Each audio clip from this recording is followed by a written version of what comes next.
Akuntansi perusahaan dagang dan jurnal khusus penjualan dan penerimaan kas. Subtopik pengertian perusahaan dagang, jurnal umum perusahaan dagang, jurnal khusus buku besar pembantu, memo kredit, jurnal khusus penjualan, jurnal khusus penerimaan kas, daftar piutang usaha. Pengertian perusahaan dagang. Perusahaan dagang adalah perusahaan yang kegiatan usahanya membeli barang dagangan dengan tujuan untuk dijual kembali tanpa mengadakan bentuk. Jurnal umum perusahaan dagang. Transaksi penjualan. 1. Penjualan bruto atau gross sale. Ada penjualan tunai dan penjualan kredit. 2. Penjualan neto atau net sale. Untuk memperoleh penjualan neto, maka penjualan bruto dikurangi dengan retur penjualan dan potongan penjualan. Pencatatan penjualannya adalah debit piutang usaha apabila pelanggan membeli secara kredit dan kas apabila pelanggan membeli secara tunai. Kredit adalah akun penjualan. Retur penjualan. Retur penjualan adalah pengembalian barang dagang oleh pembeli kepada penjual karena barang tidak sesuai ataupun rusak. Pencatatan dalam retur penjualan. Debit akun retur penjualan, kredit akun piutang usaha apabila membeli secara kredit, dan kas jika menjual memberi potongan atau diskon kepada pelanggan yang mampu melunasi utangnya lebih cepat dari waktu yang ditentukan. 2/10 N/30 artinya potongan penjualan sebesar 2% jika pelanggan membayar tagihan 10 hari setelah tanggal penjualan. Jatuh tempo pembayaran adalah 30 hari setelah tanggal penjualan. Jurnal khusus. Jurnal khusus adalah jurnal yang digunakan untuk mencatat transaksi yang terjadi secara berulang. Keuntungan pemakaian jurnal khusus antara lain: 1. Perusahaan tidak perlu mencatat nama akun setiap transaksi. Nama akun sudah tercantum yang dicatat nilai rupiah. 2. Memudahkan dalam pemindah bukuan ke buku besar karena hanya tinggal menjumlahkan seluruh saldo. 3. Memudahkan melakukan rekapitulasi. Buku besar pembantu. Buku besar pembantu piutang usaha digunakan untuk mencatat transaksi piutang pelanggan, sedangkan buku besar pembantu utang usaha untuk mencatat utang kepada pemasok. Pencatatan buku besar akun piutang usaha, yaitu saldo awal piutang, berapa, dan penambahan piutang pada suatu periode, lalu pelunasan piutang pada satu periode. Setelah itu semuanya ditambah, maka akan ke saldo akhir piutang usaha pada satu periode. Untuk pencatatan transaksi buku pembantu piutang usaha antara lain kartu piutang, nomor pelanggan, nama pelanggan, lalu pada tabel terdapat tanggal, lalu terdapat kolom keterangan, kolom kredit dan debit, serta kolom saldo. Memo kredit. Memo kredit adalah dokumen yang digunakan oleh perusahaan untuk mencatat adanya retur penjualan barang dagang dari pembeli. Pencatatan transaksinya yaitu terdapat kolom tanggal, lalu kolom keterangan, kolom debit dan kredit. Pada contoh di sini adalah kolom keterangannya terdapat retur penjualan meliputi debit dan kolom piutang usaha yang meliputi kredit. Jurnal khusus penjualan. Jurnal khusus penjualan digunakan untuk mencatat transaksi penjualan barang dagang secara kredit. Untuk pencatatannya yaitu perusahaan lalu jurnal penjualan, lalu dikasih halaman 1. Apabila ganti halaman maka nanti ditulisin halaman 2 begitu ya.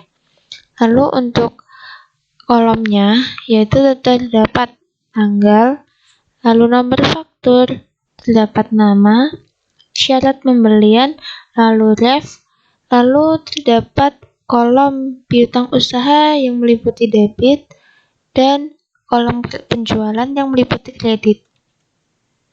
Contoh soal, Arum Grosir selama 2018 menggunakan jurnal penjualan untuk mencatat seluruh penjualan yang dilakukan secara kredit. Adapun transaksinya, 4 April Arum Grosir menjual sembako senilai 3 juta rupiah secara tunai. 4 April Arum Grosir menjual barang dagang berupa sembako senilai 1.100.000 rupiah secara kredit kepada toko makmur dengan syarat penjualan 2/10 N/30 nomor faktur 002. Tanggal 7 April, toko makmur mengembalikan 5 kantong gula 1 kilo dari total 100 kantong gula yang dibeli pada tanggal 4 April 2018 seharga 11.000 per unit. 8 April, Arum Grosir menjual 20 karung beras seharga 325.000 per karung kepada toko Wijaya Berkah dengan syarat pembayaran 3/10 N/45 nomor faktur 003. Buatlah jurnal khusus penjualan, buku besar, dan buku besar pembantu. Untuk menjawab jurnal penjualan, yaitu Arum Grosir jurnal penjualan halaman 1, yaitu pada tanggal 4. Nomor faktur 002, nama toko makmur, syarat pembelian 2/10 N/30, ref dikosongin, lalu piutang usaha debit sebesar 1.100.000 rupiah, penjualan kredit 1.100.000 rupiah. Untuk tanggal 8, yaitu nomor faktur 003, nama toko Wijaya Berkah, syarat pembelian 3/15 N/45, ref dikosongin, lalu piutang usaha debit sebesar 6.500.000 rupiah, penjualan kredit 6.500.000 rupiah. Maka untuk total debit yaitu 7.600.000 rupiah dan total kredit 7.600.000 rupiah. Untuk kartu piutangnya itu nomor pelanggan C001 dengan nama pelanggan toko makmur. Untuk tanggal 4, keterangannya adalah penjual, debit 1.100.000 rupiah, saldonya menjadi 1.100.000 rupiah, dan tanggal 7 terdapat akun keterangan yaitu retur ke penjualan dengan kredit 55.000 rupiah, maka saldonya menjadi 1.045.000 rupiah. Lalu kartu piutang dengan nomor pelanggan C002 dengan nama pelanggan toko Wijaya Berkah, yaitu pada tanggal 8 terdapat akun keterangan yaitu keterangan dengan debit 1.500 rupiah sehingga saya menambah 500 rupiah.